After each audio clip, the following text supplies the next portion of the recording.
নাট্যমঞ্চ কপাবলৈ সাজু হৈছে কামৰূপা নাটখনে। অভিজ্ঞ আৰু দক্ষতাৰে পৰিপূৰ্ণ কেইবাগৰাকী অভিনেত্ৰীয়ে এইবাৰ কপাব নাট্যমঞ্চ।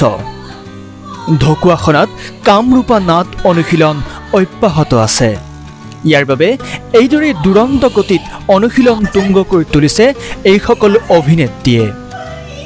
ঐতিহাসিক অসমৰ অন্যতম ভূমিপুত্ৰ চুতীয়া জনগোষ্ঠীৰ গৌৰৱ আৰু শৌৰ্যবীৰ্যৰ প্ৰতীক, এছিয়া মহাদেশৰ প্ৰথমগৰাকী মহিলা যোদ্ধা আৰু শেষৰগৰাকী ৰাণী সতী সাধিনীৰ কাহিনীৰ ওপৰত কামৰূপা নামেৰে এখন ব্যয়বহুল নাট প্ৰদৰ্শন কৰিব চুতীয়া যুৱ সন্মিলন অসমে। চুতীয়া যুৱ সন্মিলন অসমৰ ঢকুৱাখনা জিলা সমিতিৰ সহযোগত ঢকুৱাখনাৰ ৰংগভূমিত নাট্যকাৰ মুন্মী বৰদলৈৰ নাট্যৰূপ কামৰূপা নাটখনি পৰিকল্পনা আৰু পৰিচালনা কৰিছে কৃষ্ণ ভূঞাই।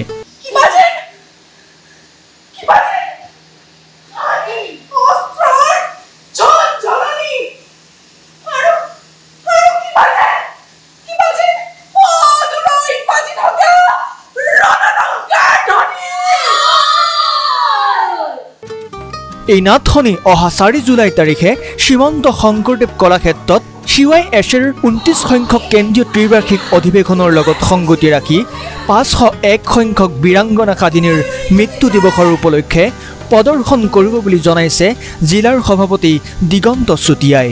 আমাৰ নাটক পুণ্যদমা আখৰা চলি আছে আৰু কৃষ্ণ ভূঞা পৰিচালিত, গতিকে আগন্তুক দিনত সকলো সহায় সহযোগিতা আমি কামনা কৰিলোঁ।